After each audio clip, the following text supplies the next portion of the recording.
اور پھر جو ان کے عقیدے کے مطابق جو اس کے نائبین ہیں یعنی خلفائے راشدین ہیں، ان تمام کے زمانے میں یہ بقی وسیع ہوتا چلا گیا، اس کو مزید وسعت دی گئی. ایون بنو امیہ کے زمانے میں اسے وسعت دی گئی. ایک شخصیت اٹھی جو پیدا ہی 651 ہجری میں ہوئی، ابن تیمیہ.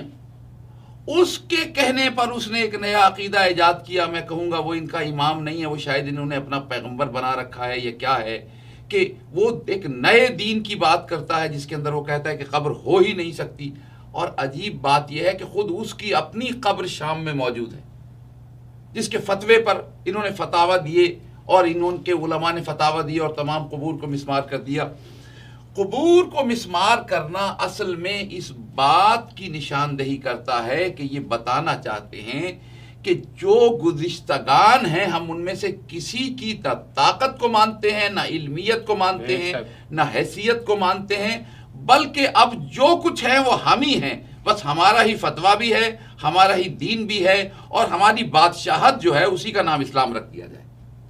تو یہ بیسیکلی اسلام کو توڑ موڑ کر ایک نئی ملوکیت کی اور ایک نئی ظلم و بربریت کی، مطلق العنانیت کی ایک شکل دی گئی ہے، ڈکٹیٹرشپ کی، اور اس میں اس کا نام اسلام رکھنے کی کوشش کی جا رہی ہے.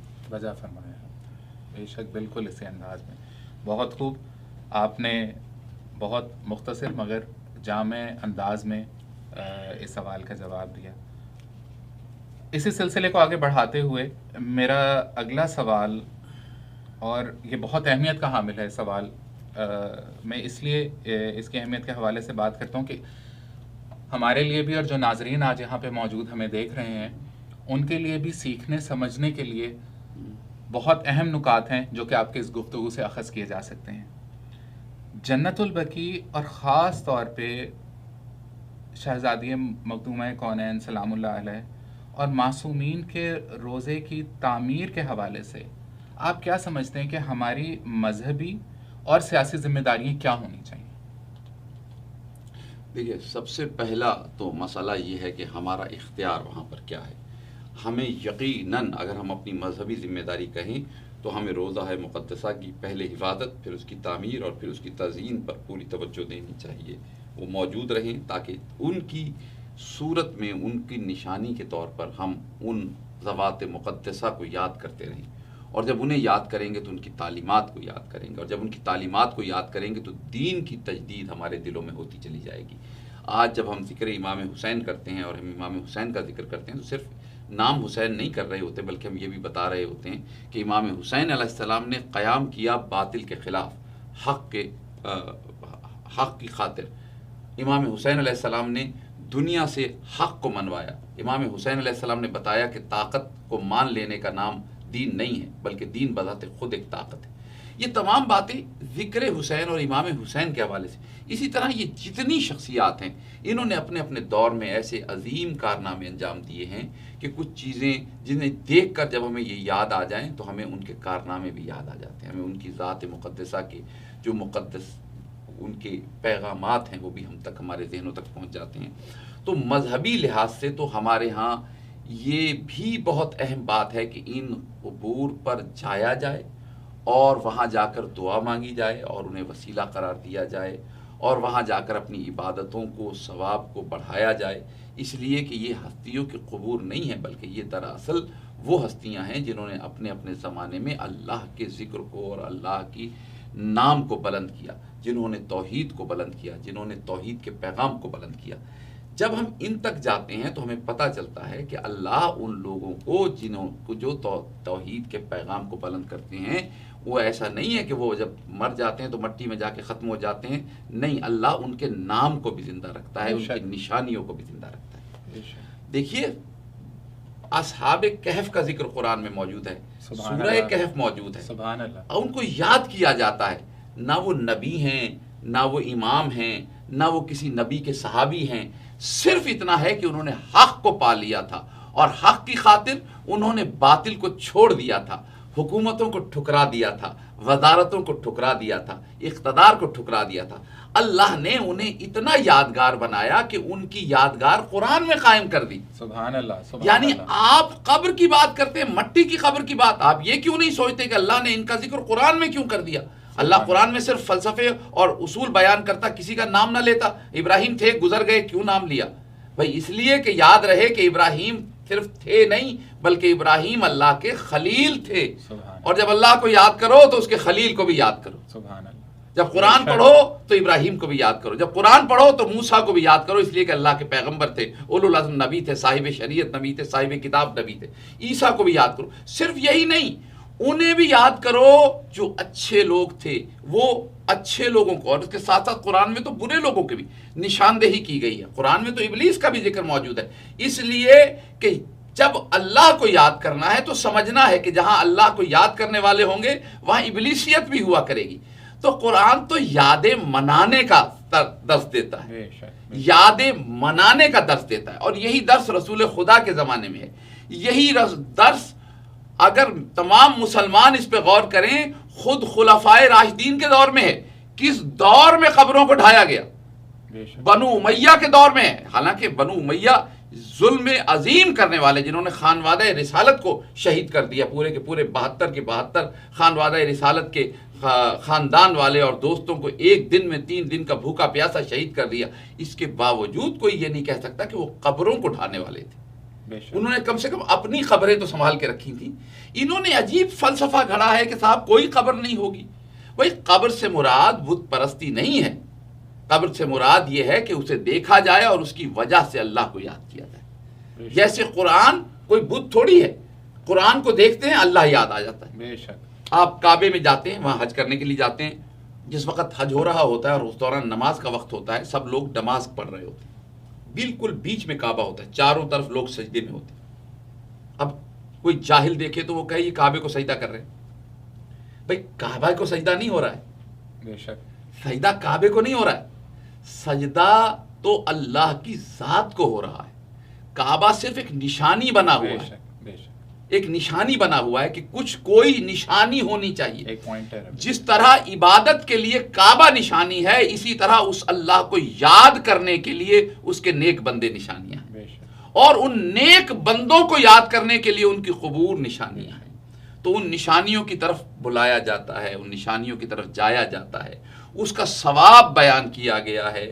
روایات میں اب علیحدہ علیحدہ بیان ہو تو ہر معصوم کی قبر کے لیے ثواب بیان کیے گئے ہیں کہ وہاں جانے کا کیا ثواب ہے، وہاں نماز پڑھنے کا کیا ثواب ہے، وہاں عبادت کرنے کا کیا ثواب ہے، وہاں شب بیداری کرنے کا کیا ثواب ہے. یہ تمام ثواب بیان کیے گئے ہیں. یہ تمام چیزیں اس لیے بیان کی گئی ہیں کہ جب آپ ان بارگاہوں میں جاتے ہیں تو آپ کو اللہ یاد آتا ہے.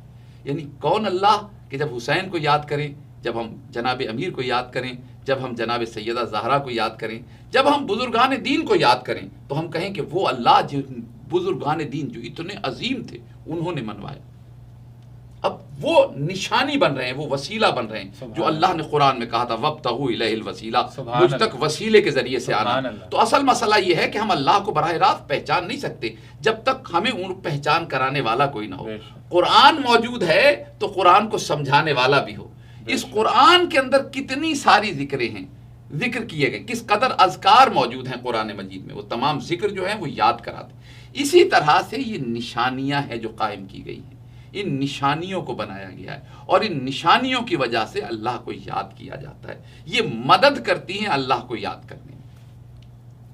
اب مسئلہ یہ ہے کہ نہیں جناب یہ قبر تو پتہ نہیں کہاں سے آ گئی اور کیسے آ گئی. تو عزیزان گرامی، یہ قبر بنانا یہ فطرت میں ہے، اور یہ قبر بنانا آج سے نہیں ہے. یعنی کوئی شخص یہ کیسے کہہ سکتا ہے کہ کوئی قبر کوئی نیا کام تھا جو ایجاد ہوا تھا؟ دنیا میں جو سب سے پہلی قبر بنی ہے وہ حضرت آدم کے بیٹے حابیل کی بنی ہے. بے شک. عجیب پہلو ہے کہ جناب حابیل علیہ السلام پہلے شخص تھے جنہیں ان کے سگے بھائی قابیل نے قتل کر دیا. وہ جناب حابیل کی قبر آج تک موجود ہے. لوگ اس کی زیارت کو جاتے ہیں، سیریا جاتے ہیں تو زیارت کے لیے جاتے ہیں جناب حابیل کی قبر کے لیے. قابیل کی قبر کہیں نہیں ہے، حابیل کی قبر موجود ہے. اب ہو سکتا ہے کوئی قابیل کا ماننے والا ہو جو کہے ہمارے ابا کی خبر نہیں ہے تو یہ حابیل کی خبر کیوں بنی ہوئی ہے؟ سبحان اللہ. بھائی جب آدم کے بیٹے، یہ آدم کے بعد کتنے انبیاء آئے، پیغمبر آئے، اس کے بعد اولیاء آئے، آج تک اس قبر کو کسی نے نہیں ڈھایا. یہ آج انہیں سب قبروں کو ڈھانے کا خیال آ رہا ہے. بہت خوب. اور اس ملک میں قبروں کو ڈھاتے ہیں جس میں خود قبر رسول موجود ہے جو دین پہنچانے والا ہے. جب اس کی اپنی قبر کا جواز موجود ہے تو پھر باقی قبروں کا جواز کیسے ختم ہو سکتا ہے؟ سبحان اللہ، سبحان اللہ. بہت خوب. اور خاص طور پہ وہ نشانی ہے اور ان شخصیات کی نشانی ہے، ان ہستیوں کی قبور کہ جن کو علت خلقت جہان سے تعبیر کیا گیا. سبحان اللہ. ماشاء اللہ. بہت بہت اس گفتگو میں سب سے بڑی بات جو میرے سیکھنے کے لیے جو مجھے یہ نقطہ آپ نے پیش کیا ہے کہ وہ حقیقت ہے کہ جو یہ ظلم کرنے والے ہیں وہ کہیں نہ کہیں اس تقابل میں بہرحال موجود ہیں کہ جو جن کے ماننے والے ہیں. آپ نے بہت اچھی مثال دی جناب حابیل اور قابیل کے حوالے سے. اور اسی سلسلے کو یہ جو سوال میں نے آپ سے پوچھا تھا، میں اپنے اگلے سوال کو اسی گزشتہ سوال سے ہی مربوط کرتا چلوں. اور وہ اس طرح سے کہ آج ابھی عاشور جیسے گزرا، ماشاءاللہ جناب سید الشہداء کریم کربلا کا روزہ، نجف اشرف، اسی طرح عراق میں سامرہ میں، حلہ میں، شام میں، دمشق میں روزے موجود ہیں معصومین اور اہل بیت کے. اسی طرح سے جب ہم ایران میں دیکھتے ہیں ماشاءاللہ مشہد مقدس میں امام حشتم کا کیا جاہ و جلال اور حشم والا روزہ دیکھتے ہیں، یا بی بی معصومہ کم سلام اللہ علیہا کا روزہ ہمیں قم میں دیکھنے کو ملتا ہے. بہت ہی ایک تشنگی سے محسوس ہوتی ہے اور ایک تکلیف محسوس ہوتی ہے کہ اگر ہم بقی کو دیکھیں جہاں پہ ایک ہی وقت میں ایک ہی جگہ پہ 5 معصومین مدفون ہیں، اور جب ہم موازنہ کرتے ہیں دیگر ائمہ کرام کے روزے اور وہاں پہ موجود جس طرح سے جس خوبصورتی سے جو ہے وہ حرم تعمیر کیے گئے ہیں، کیا آپ یہ نہیں سمجھتے کہ شیعہ اثنا عشری اور جو مومنین ہیں ابھی بھی اس جذبے کی قلت یا اس میں وہ شدت موجود نہیں ہے جو کہ ہونی چاہیے؟ کہ جتنی بڑی زیارات یہاں پہ موجود ہیں، ہمارا احتجاج یا ہماری مذمت اس لحاظ سے بہت محدود ہے اور کم ہے، یا ہم اس پلیٹ فارم پہ اکٹھے نہیں ہیں، ہم بکھرے ہوئے ہیں. آپ کیا سمجھتے ہیں کہ اب تقریباً کچھ برسوں کے اندر ہی سے پورا ایک صدی گزر جائے گی، اور بقی آرگنائزیشن بقی ٹی وی کا بھی یہی مقصد ہے کہ اس شعور کو اور اجاگر کیا جائے کہ ہم دن بہ دن تیاری کریں کہ جب ہم ایک صدی پورے ہونے کے اوپر پوری دنیا کے اندر احتجاج کا سلسلہ بلند کریں جو یہ ظلم ڈھایا گیا ہے. آپ کیا سمجھتے ہیں کہ کیا ہماری اپنی ہی صفوں کے اندر اس حوالے سے کس حد تک اتحاد موجود ہے، اور ہمیں کن خطوط پہ کام کرنا چاہیے کہ اس مذمت میں ہم ہمارا جذبہ اور شدت اختیار کریں؟ عدیل، آپ نے بڑی دکھتی رگ پہ ہاتھ رکھا ہے. اب تک جو گفتگو میں کر رہا تھا وہ جملہ مسلمانوں کے لیے ہے، اپنے تمام مسلمان بھائیوں کے لیے تھی. وہ فقط اپنی کمیونٹی شیعہ برادری سے گفتگو نہیں کر رہا تھا. لیکن اب آپ نے مجھے یہ جملہ کہہ کے مجبور کیا ہے کہ میں مخصوص اپنی کمیونٹی سے مخاطب ہوں کہ ہماری کمیونٹی میں اس چیز کی ضرورت ہے. میں خاص طور پر وہ شیعہ جو اپنے کو عزادار کہتے ہیں اور وہ شیعہ جو اپنے معصومین کی ذکر سے اپنے دلوں کو سکون دیتے ہیں اور ان کے مصائب سے اپنے دلوں کے اندر غم محسوس کرتے ہیں اور ان کا ماتم کرتے ہیں، ان کی عذاب وفا کرتے ہیں، ان لوگوں پر میں یہ سمجھتا ہوں یہ کسی حد تک ایک بڑا ضروری امر ہے. لفظوں کا میں محتاط ہونا چاہتا ہوں، میں اس پہ کوئی لفظ واجب نہیں استعمال کر سکتا، لیکن نہایت ضروری امر ہے کہ آپ نے گھر میں تابوت سجا لیا امام جعفر صادق علیہ السلام کا اور لے کے باہر نکل آئے اور ماتم کرنا شروع کر دیا، اور آپ نے امام زین العابدین علیہ السلام کا تابوت اٹھا لیا اور جلوس نکال لیا. یہ اپنی جگہ ٹھیک ہے، ضرور کیجئے، یہ تو کرنا ہی ہے ہمیں. لیکن جب آپ یہ کر رہے ہوں اس وقت اس کے ساتھ ساتھ آپ یہ اس بات کا اعادہ بھی کریں اور اعلان بھی کریں اور بار بار لوگوں کو بتائیں اور اپنے آپ کو یقین دلائیں کہ یہ ہمارا تابوت اٹھانا کافی نہیں ہے، اس لیے کہ ہم امام کے تابوت کی شبیہ اٹھائے ہوئے ہیں، جو اس کی اصل قبر ہے وہ مسمار ہوئی ہوئی ہے۔ بے شک تو یہ بقی جو ہے اسے محض کوئی 8 شوال کی تحریک نہیں کہنا ہم نے، بے شک یہ ایک دن کی تحریک نہیں ہے، بے شک یہ ایک معصوم سے منسوب تحریک نہیں ہے، یہ جتنے معصومین کا ذکر ہو جن کے روضہ ہائے مقدسہ موجود ہیں ان کی حفاظت کے لیے دعا کی جائے، ان کے لیے دعا کی جائے کہ مولا انہیں اپنے حفظ و امان میں رکھے، پروردگار اللہ وحدہ لا شریک اپنی رحمتیں اسی طرح برساتا رہے ان پر۔ اور جو روضہ ہائے معصومین اس وقت قبریں ڈھائی جا چکی ہیں، بقی جنت البقی میں ہیں، یا جو بزرگان جن کی قبریں جنت المعلی میں ہیں، ان کو جب یاد کیا جائے تو یاد میں صرف ان کے اس وقت کے مصائب اور آلام کا ذکر نہ ہو جو ان کی زندگی میں پیش آئے، بلکہ یہ بھی ذکر ہو جو اس کے بعد پیش آئے۔ دیکھیے کوئی شخص اس وقت تک امام حسن علیہ السلام کی شہادت کو مکمل نہیں سمجھتا جب تک، دیکھیے شہید تو اس وقت ہو گئے تھے جب زہر جفا ملا تھا، شہید ہو چکے، جب زہر مل گیا شہید ہو گئے، غسل و کفن دے دیا گیا اس کا مطلب شہید ہو چکے ہیں، جنازہ اٹھایا گیا اس کا مطلب شہید ہو چکے ہیں۔ لیکن ہم اپنی گفتگو مکمل نہیں کرتے جب تک ہم اس ظلم کا اعلان نہ کر دیں جو بعد از شہادت ان پہ ہوئے، یعنی ان کے اوپر تیر برسائے گئے۔ جب تک ہم وہ ظلم بیان نہ کریں ہمارے ہاں کبھی بھی امام حسن کی شہادت کو مکمل نہیں سمجھا جاتا۔ میں سمجھتا ہوں اب بات آگے بڑھ گئی ہے، یہ 100 سال پرانی بات ہونی چاہیے تھی۔ آج جب امام حسن کا ذکر ہو، آج جب جناب سیدہ کا، امام زین العابدین علیہ السلام کا، امام محمد باقر علیہ السلام کا، امام جعفر صادق علیہ السلام کا، یا جو اور بزرگان وہاں پر جہاں جب ان کے ذکر ہو تو وہ ذکر ختم نہ ہو مصائب کا جب تک کہ ان کی قبور کو ڈھانے کا ذکر نہ کریں۔ سبحان اللہ، کیونکہ یہ ریسنٹ ظلم ہے جو ان پہ کیا گیا ہے، اور اس سے ریسنٹ یہ ہے کہ جو ان قبور پہ جاتا ہے اس پہ تازیانے مارے جاتے ہیں، درے مارے جاتے ہیں، اس کو لاٹھیوں سے مار کے بھگا دیا جاتا ہے، وہاں کھڑا نہیں ہونے دیا جاتا، وہاں پر دعا نہیں کرنے دی جاتی۔ وہ تمام ظلم، اس کا یہ ایک ظلم کو بیان کر کے اس کے بعد والے ظلم کو روک دینا یا اس کو نہ بیان کرنا، ظلم کو ادھورا بیان کرنا ہے۔ تو معصومین کا اب جب ذکر ہو، میں یہ سمجھتا ہوں کہ ہماری قوم پر یہ ضروری ہے کہ جب ہمارے ذاکرین واعظین جب ان معصومین کا ذکر کریں اور ان معصومین کے مصائب و آلام کا ذکر کریں تو صرف یہی نہ کہیں کہ وہ شہید ہو گئے، بلکہ یہ بھی کہیں کہ بعد از شہادت 1925 میں یا 1928 میں یہ ظلم ہوا، مجھے اس وقت سن یاد نہیں آ رہا ہے ایگزیکٹلی، لیکن یہ ظلم ہوا آج سے تقریباً 100 سال پہلے کہ وہ قبور جو ان کی نشانیاں تھیں ان پر بلڈوزر چلائے گئے، وہ قبور جنہیں دیکھ کر انہیں یاد کیا جاتا تھا، یعنی اگر ذات سامنے نہیں تھی تو اس کی نشانی کو توڑا گیا، جب ذات نظر نہ آئے تو نشانیوں کو توڑا جاتا ہے۔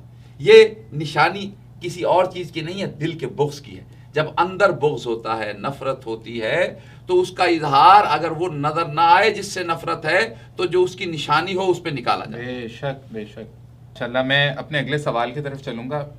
آپ کیا سمجھتے ہیں، یہ سوال آپ کی اسی گفتگو میں خاص طور پہ جب آپ نے کہا کہ اسلام کے نام پر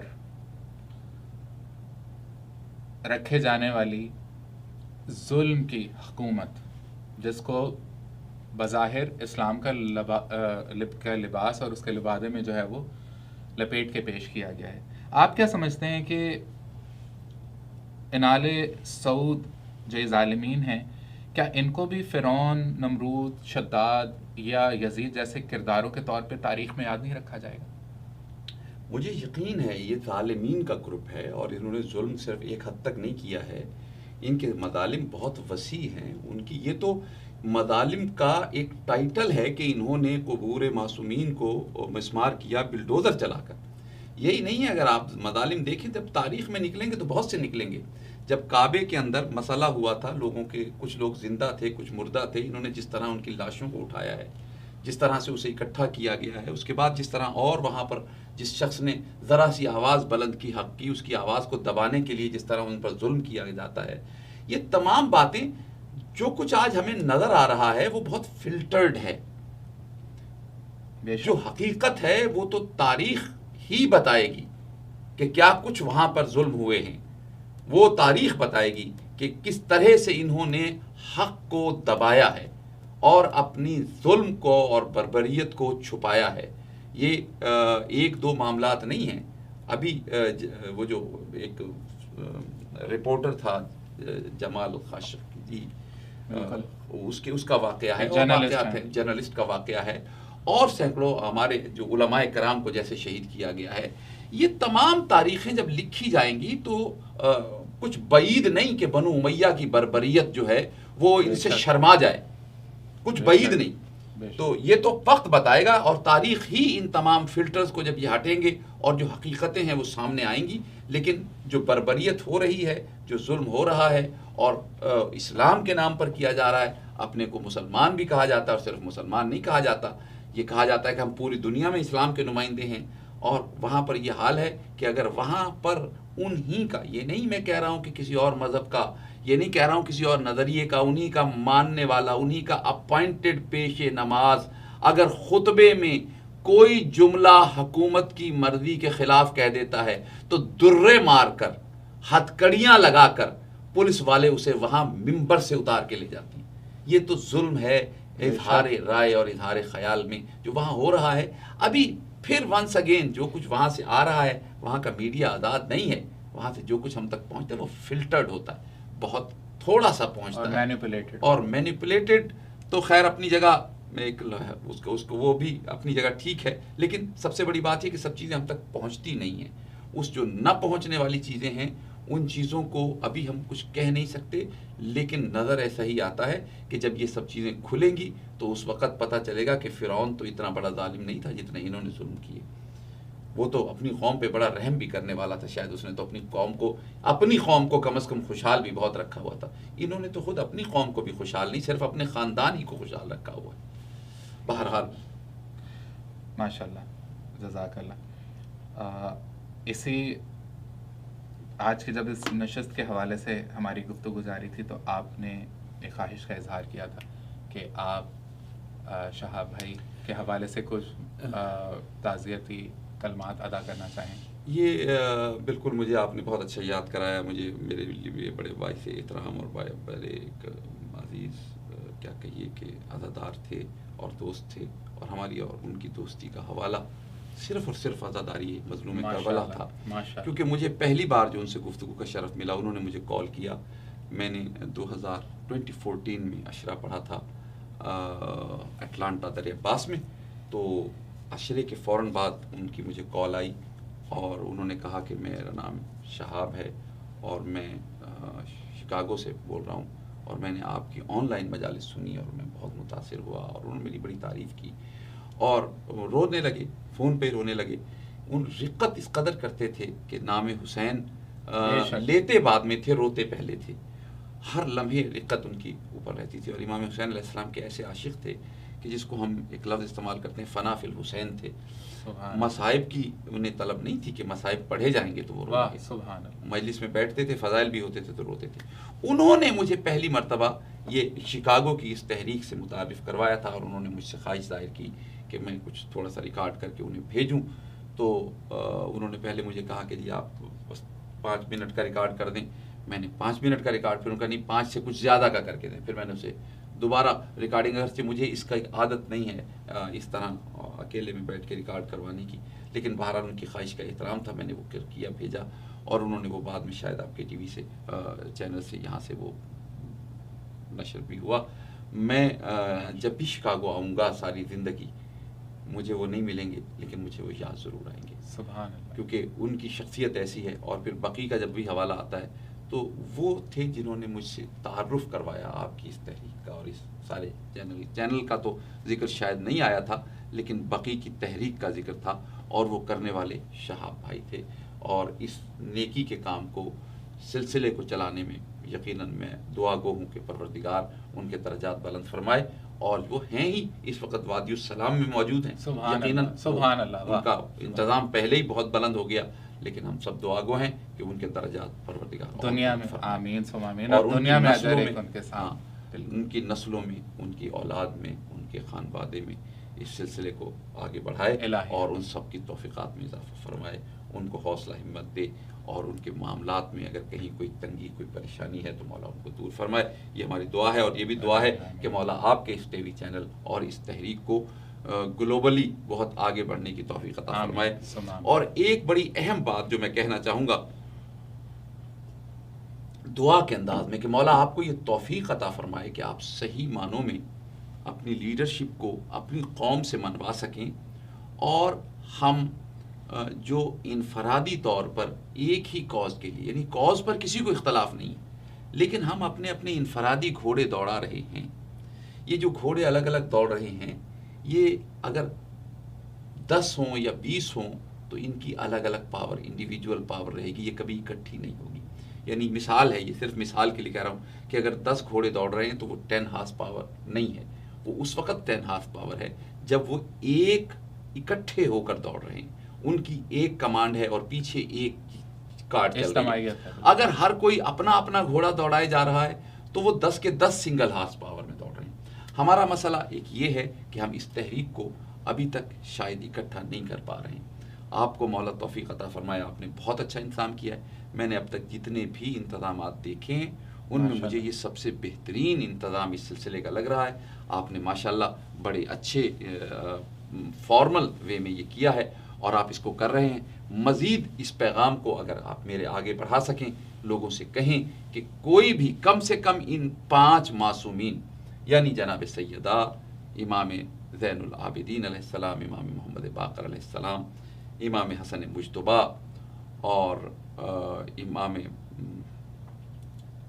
جعفر صادق علیہ السلام, یعنی ان معصومین کو کم سے کم یاد اور ان کے تابوت اٹھانا, ان کا ذکر مصائب کرنا اس وقت تک مکمل نہ کریں جب تک بقی کا ذکر نہ کریں. سبحان اللہ. یعنی وہ ظلم نہ کر لیں جو بالکل تازہ ہوا ہے. سبحان اللہ. یہ تازہ ظلم ہے جو ان پر ہوا ہے. یعنی اس ظلم کی اہمیت ہے. جناب امیر علیہ السلام کے بارے میں یہ ایک روایت ملتی ہے کہ جب پتہ چلا کہ جناب سیدہ کو دفن کر دیا ہے رات کے اندھیرے میں تو کچھ لوگ آئے اور انہوں نے کہا کہ ہم نماز جنازہ ضرور پڑھیں گے اور ہم قبر کو کھولیں گے اور دیکھیں گے, اور اس طرح کی انہوں نے گستاخانہ کلام کیے. تو جناب امیر علیہ السلام اس قبر پہ بیٹھ گئے اور بیٹھنے کے بعد ایک چھڑی ہاتھ میں تھی, لکڑی کا ٹکڑا ہاتھ میں تھا اور امام کے لبوں سے جھاگ نکل رہے تھے. یہ دیکھ کر یہ پلٹ گئے کیونکہ یہ رسول خدا کی حدیث کسی نے انہیں یاد دلائی کہ اس وقت علی سے بچنا جب وہ مٹی کے گھوڑے پہ بیٹھا ہوگا اور اس کے منہ سے جھاگ نکل رہے ہوں گے.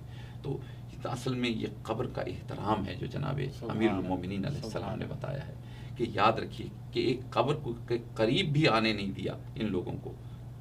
ڈھانا تو بڑی دور کی بات ہے.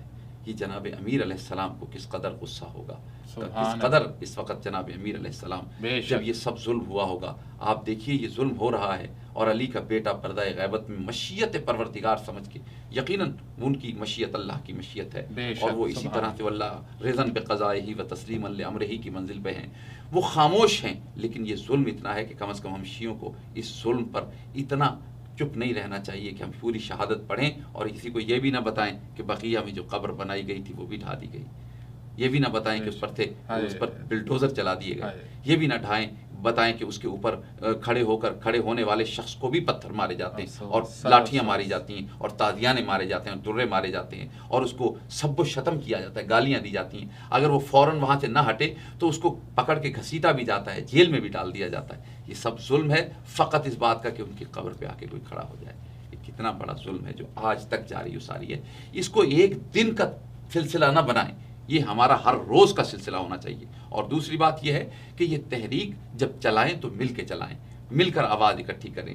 ہر شہر میں, ہر قریے میں, ہر بستی میں, ہر ملک میں یہ تحریک ہو. اور جب کبھی تابوت اٹھے معصوم کے وہاں بقیہ کا ذکر بھی ہو. یہ میرا چھوٹا سا پیغام ہے. اگر یہ قوم تک پہنچ جائے اور قوم اسے کوئی تھوڑی سی غور کر لے اس پہ تو میں بڑا ممنون ہوں گا. جناب سیدہ کی بارگاہ سے میری دعا ہے کہ ہم سب کو توفیق عطا فرمائے کہ ہم اس سلسلے میں اپنا حصہ ملا سکیں.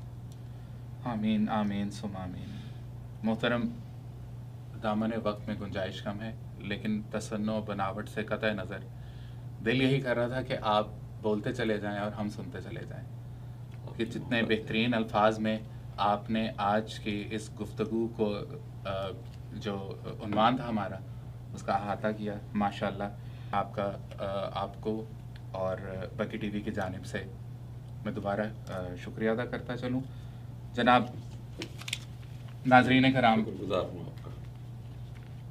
انشاءاللہ جس طرح آج کی اس نشست میں سید عشرت عباس صاحب نے ہمیں آج کی اس نشست میں ہمارے ساتھ موجود تھے، ہم اس سلسلے کو آنے والے دنوں میں مزید اسی طرح کی شخصیات، اسکالر، علماء، شعراء کرام کے ساتھ دوبارہ آپ کی خدمت میں حاضر ہوں گے. جب تک کے لیے سید عدیل مسلم رضوی کی جانب سے اللہ حافظ.